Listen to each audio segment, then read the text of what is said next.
starting to feel like a Laker? I am a Laker. I'm definitely a Laker. I feel it, and I'm happy as hell to be one. If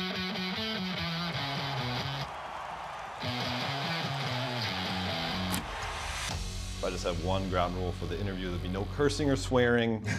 Please watch your mouth. No, the lady set me straight. Okay. The lady set me straight last night. You already knew the rules. As a finely tuned athlete for years, you've worked on your body. But were there any times in your life or in your career where you started to put more emphasis on the mental fitness side of things? Yeah, I would say probably the last 8 years.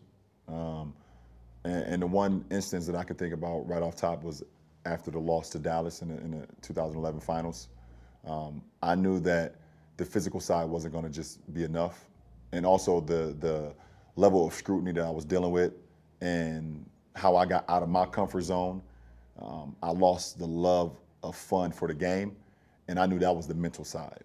And once I started to not only build the physical side, which I pretty much knew how to do, but also elevate the mental side of it, not only just I don't want to say the mental side of the game, but the mental side of the approach, the physical fitness of the mind, and how to have the mind as strong no matter what's going on, no matter the circumstances, no matter the scrutiny, no matter the adversity, to always kind of be even keeled. I think that's when it kind of changed for me. We've seen you in heated playoff series be sitting on the bench, completely still, completely calm, eyes closed, collecting yourself.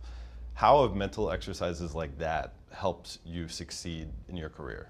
I think it's helped tremendously, Dave. I mean, to be able to be in a packed arena on the road with 20,000, 22,000 people, screaming fans, going crazy, the level of the pressure of the game, to be able to find a moment, 2 minutes or 1 minute or whatever, 30 seconds, to be able to just to close my eyes and just kind of relax myself and calm myself, take deep breaths, give myself an opportunity just to have an inner personal self. It's meditation, basically. Has worked tremendously for me in my career. When we talk about the playoffs, I think back to the last time you made it, 2018. Played 82 games in the regular season, first time in your career. Got to the finals for the 8th time straight in your career. And it seemed like the special sauce in between games was sleep for you. And I know that the Calm app can aid you in your sleep. How do you use it to monitor your sleep or track your sleep now? Well, I would be wrong if I didn't go without mentioning my wife. She introduced me to the app over a year ago. And ever since over a year ago, I have not, and this is a complete true story, I have not either went to sleep at night or taken my daily naps without turning on the app. It's something that calms my mind. It's something that puts me in a very calm state of mind to be able to get as much sleep and deep sleep, REM sleep, as possible. And one thing that I learned early on in my professional career is that the best recovery, as much ice, as much cold tanks, as much massaging, as much whatever you can do can never, ever substitute for sleep. That is the greatest recovery for an athlete like myself, for athletes all over the world, for people all over the world. The greatest recovery is actual sleep. That's when the mind and the body is at ease. That's when the body is recovering. And for me, I take sleeping very seriously. Speaking of sleep, I want to talk about the Lakers, a team that was slept on, I think, by some people. We still sleep. We still sleep. Let's keep it down, Dave. Keep it down. We still sleep. Well, I mean, listen, you guys are taking team photos on the plane, ugly sweater party, a lot of team camaraderie off the court. On the court, you and Anthony Davis became the first pair of Laker teammates since Shaquille O'Neal and Kobe Bryant to go 70-plus points in back-to-back games. You know the history of the game. You know the history of that franchise. What does that mean to you? I mean, for me, Dave, I think you've had conversations with me. Anytime I'm able to be linked with the greats, myself and AD, to be linked with Kobe and Shaq, I think along that process, along that journey, you sit back and you're like, wow. Because when we're in it, we have no idea. We had no idea what we were doing. We're just trying to win ball games, put ourselves in a position where our teammates feed off us. But when you have moments like that throughout a season, or throughout your career. Sometimes you're able to sit back and appreciate it. Sometimes you're not. But to hear it from you and to see it, it's pretty cool. And I mean, we love our team. You know, it starts with me and AD both on and off the floor, how our approach is both on and off the floor, and it trickles down to everybody else. But everyone is an MVP. Everyone has a role on our team, and everyone's accepting their role and being an MVP in their role, and you can't ask for more than that. And you've accepted a new role. Year 17, playing point guard for the first time in your career, leading the league in assists.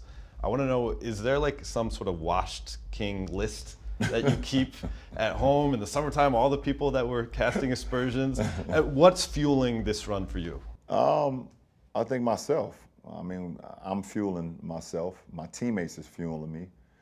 My kids is fueling me. And the list is fueling me as well.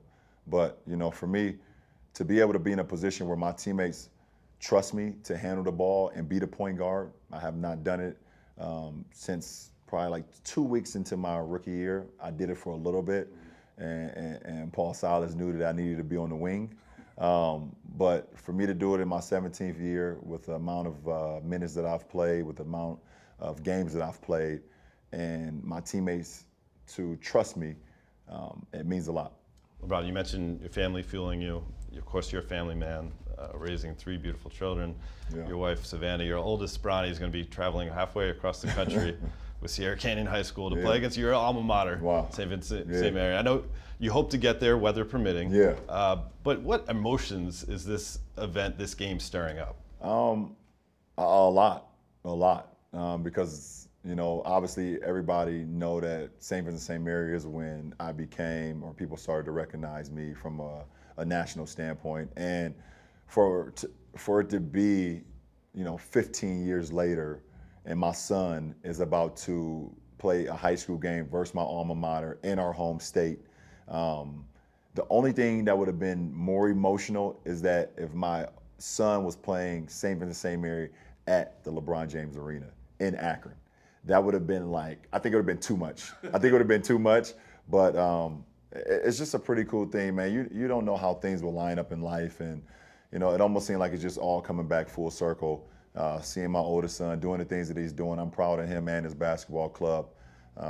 They got a great team, but more importantly, they're just great kids. You once said that you really enjoyed playing at Staples Center on Christmas Day, but it's always been as an opponent. Yeah. This will be the first time you get to do it as a Laker. Right. What's that moment going to be like for you? I mean, Christmas is definitely one of the greatest gifts that we have. You know, one of the best dates that we have. And for me to be a Los Angeles Laker and play inside Staples Center, to see all that purple and gold, to have all our families there, for us to be able to, you know, to play the game that we love. I mean, it's a beautiful thing. It's not much more that you can ask for. For me, personally, being a basketball player, being a Laker, and hosting a home game inside of Staples is going to be one heck of a day. Of course, you guys are playing the team that you played on opening night. Yeah. One of the few teams to get your number this year.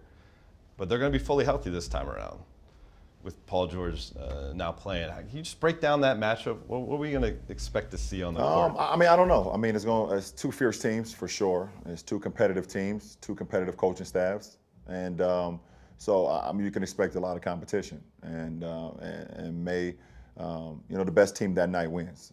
You don't know how the ball is going to go in. You don't know what's going to happen as far as who's going to play well and things of that nature. But you know, both teams want to win, but it's not the end of the season. It doesn't mark what the team is going to be.